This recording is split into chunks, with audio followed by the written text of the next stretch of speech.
नमस्कार, आप देख रहे हैं इंडिया न्यूज। आपके साथ मैं हूं रचना बंसल। इंडिया रिपोर्टर में बहुत स्वागत है आपका। नमस्कार, आपके साथ हूं मैं राजीव शर्मा। न्यूज के सबसे बड़े शो इंडिया रिपोर्टर को लेकर हाजिर हैं हम और 5 तस्वीरें अब हम आपको दिखाने जा रहे हैं। वो 5 तस्वीरें जो कि आज की बड़ी खबरें हैं और हमारा फोकस इन सभी बड़ी खबरों पर रहने वाला है।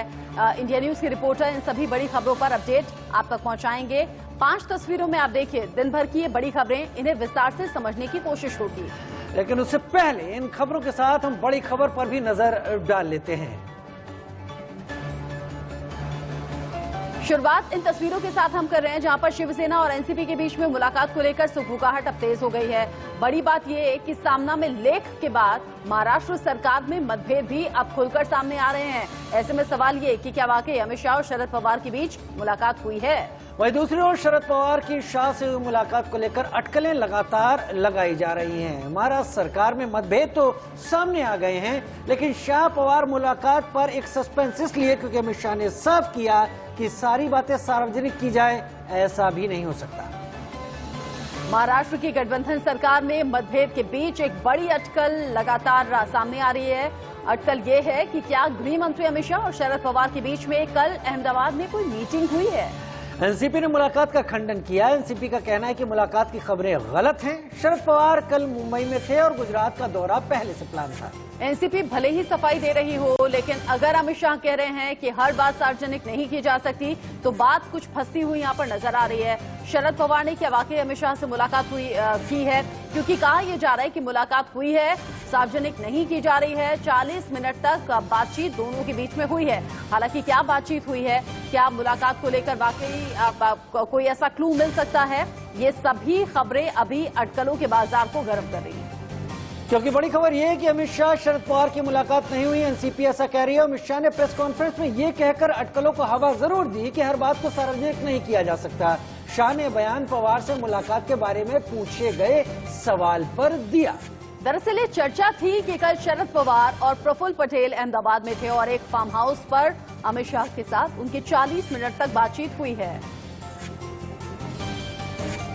सर, आप कल अहमदाबाद में थे, कुछ ऐसी रिपोर्ट्स आ रही हैं कि शरद पवार जी और प्रफुल्ल पटेल जी दोनों सब चीजें सार्वजनिक नहीं होती है। सर, अमित सर, आप कल अहमदाबाद में थे, कुछ ऐसी रिपोर्ट्स आ रही हैं कि शरद पवार जी और प्रफुल्ल पटेल जी दोनों सब चीजें सार्वजनिक नहीं होती है। इस बीच महाराष्ट्र के गृह मंत्री अनिल देशमुख पर शिवसेना सांसद संजय राउत ने बड़ा हमला कहा। शिवसेना के मुखपत्र सामना में संजय राउत ने बहुत बड़ी बात कही है। राउत ने कहा कि देशमुख को गृह मंत्री का पद दुर्घटनावश मिल गया। उन्होंने आगे कहा, मुंबई पुलिस आयुक्त के दफ्तर में बैठकर सचिन वाजे वसूली कर रहा था। साथ ही कहा कि गृह मंत्री को क्या इसके बारे में जानकारी नहीं होगी, क्या ऐसा हो सकता है। राउत ने यह भी कहा कि आखिर एक एपीआई लेवल का अधिकारी सचिन वाजे को इतने अधिकार किसने दिए, कैसे मिले, ये सब बातें जांच का विषय हैं। इस सामना में छपे हुए लेख के बाद सवाल ये भी कि क्या शिवसेना और एनसीपी के बीच में सब कुछ ठीक नहीं है।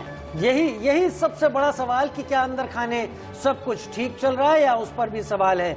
वहीं सामने में और क्या क्या हमले किए गए, एक खास बात यह है कि तकरार दिखी, ग्राफिक्स के जरिए आपको दिखाने की कोशिश करते हैं। तो देशमुख पर शिवसेना अब सख्त नजर आ रही है। अब सामना में लेख के जरिए महाराष्ट्र के गृह मंत्री अनिल देशमुख को लेकर सवाल पूछा गया है। कहा है कि एपीआई लेवल का ये अधिकारी सचिन वाजे, इसे इतने अधिकार आखिर कैसे मिल गए। अगर वसूली का इतना बड़ा रैकेट चल रहा था, करोड़ों की वसूली हो रही थी, तो क्या इस बारे में अनिल देशमुख को कोई खबर नहीं थी।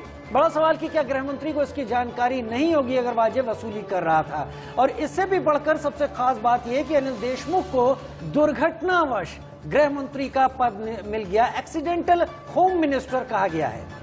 शरद पवार ने अनिल देशमुख को गृह मंत्री का पद सौंपा। इसको लेकर भी सवाल उठा दिए हैं। परमवीर सिंह के आरोपों का सामना करने में शुरू में आखिर कोई सामने नहीं आया, इसको लेकर भी सामना में लेख में जिक्र है।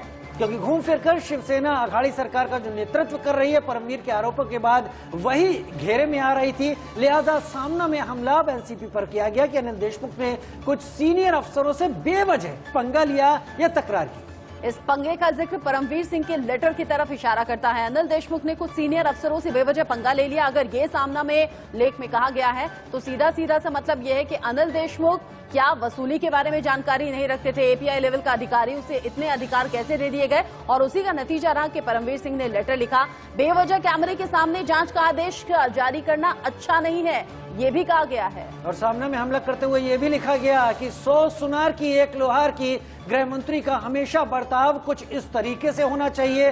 गृह मंत्री को कैमरे के सामने कम से कम बोलना चाहिए। एक तरीके से सांकेतिक रूप से ही सही, गृह मंत्री को सामना में एक दिशा देने की बात कही जाती रही कि गृह मंत्री का व्यवहार गृह मंत्री के पद के अनुरूप नहीं रहा।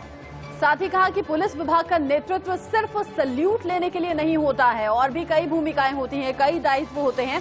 इशारा उन्होंने जो भी किया वो गृह मंत्रालय को लेकर किया, अनिल देशमुख को लेकर किया। उर्वशी खोना हमारे साथ जुड़ गई हैं ज्यादा अपडेट के साथ। उर्वशी, सामना में लिखा हुआ ये लेख इशारा कर रहा है कि एनसीपी और शिवसेना में सब कुछ ठीक नहीं, और इसी बीच सुगबुगाहट ये कि शरद पवार और अमित शाह की मुलाकात हुई है। आपके पास इनपुट क्या है? उर्वशी, आवाज मिल रही है? बता दूं कि एक जगह जहां पॉलिटिकल चीजों की हम बात कर रहे हैं, उसके पहले मैं आपको बहुत इंपॉर्टेंट चीज ये बताना चाहूंगी कि सचिन वाजे केस को लेकर यहाँ पे बहुत ही इंपॉर्टेंट डेवलपमेंट चल रही है। लाइव विजुअल्स आप देख रहे हैं। एनआईए की टीम सचिन वाजे को मीठी रिवर यानी कि मीठी नदी के एक ब्रिज के पास लेकर आई है, पांडा कुर्ला कॉम्प्लेक्स के पास। यहाँ पे इसी स्पॉट पर सचिन वाजे को बाहर लाया गया है। सचिन वाजे फिलहाल गाड़ी के अंदर है।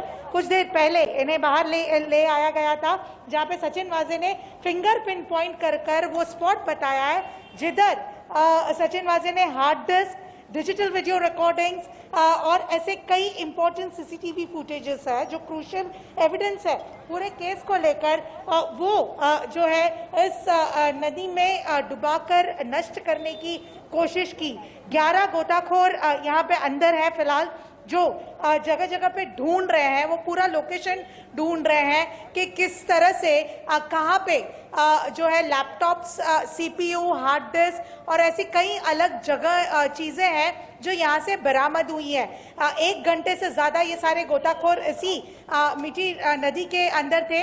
वीडियो जर्नलिस्ट राजू शर्मा आपको दिखा रहे हैं। देखिए वो लैपटॉप है, और इन सारे जो एविडेंसेस जो अभी मिले हैं या ये जो इलेक्ट्रॉनिक इक्विपमेंट्स जो मिले हैं, इन सबको हैमर से तोड़ने के को लेकर बात की जा रही है, यानी कि पूरी तरह से इलेक्ट्रॉनिक एविडेंसेस को नष्ट करने की बात की जा रही है।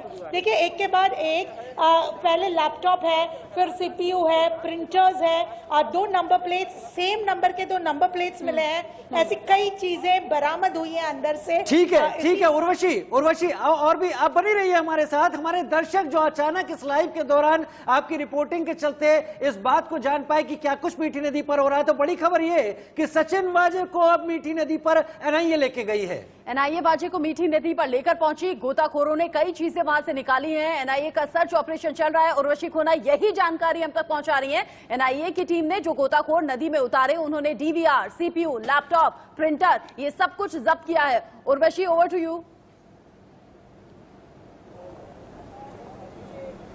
जी, तो मैं आपको बता रही थी कि किस तरह से एक के बाद एक चीजें यहाँ से मिली हैं। अब ये सीपीयू में क्या वो सारे सीसीटीवी फुटेजेस, क्या वो सारी हार्ड डिस्क, क्या वो सारे इंपॉर्टेंट डीवीआरस, डिजिटल वीडियो रिकॉर्डिंग्स, जो बहुत ही क्रूशियल एविडेंसेस है इस पूरे केस को लेकर, क्या वो इनमें पाए गए हैं या नहीं, वो अभी देखा जाएगा। लैपटॉप की अगर बात करें तो लैपटॉप को भी हैमर से डिस्ट्रॉय करने की कोशिश की गई है। तो ये सारे यहाँ पे जो एविडेंसेस है, 3:15 के आसपास सचिन वाजे को यहाँ पे लाया गया। एनआईए ऑफिसर्स ने उन्हें यहाँ पे लाया, और सचिन वाजे ने फिंगर पिन पॉइंट करके हुए जगह बताई। उर्वशी, एक चीज और हमारे दर्शकों के लिए बताइए। जो आप तस्वीरें दिखा रही हैं उसमें साफ दिख रहा है कि लैपटॉप है, तमाम चीजें हैं, उनको तोड़ने की कोशिश की गई है। इन तमाम चीजों से जो रिकवर हुई हैं, इनसे डाटा रिकवर करना कितना आसान है? जो भी आपके जानकार हैं वो क्या बता पा रहे हैं, रिकवर होगा या किसी काम का नहीं है?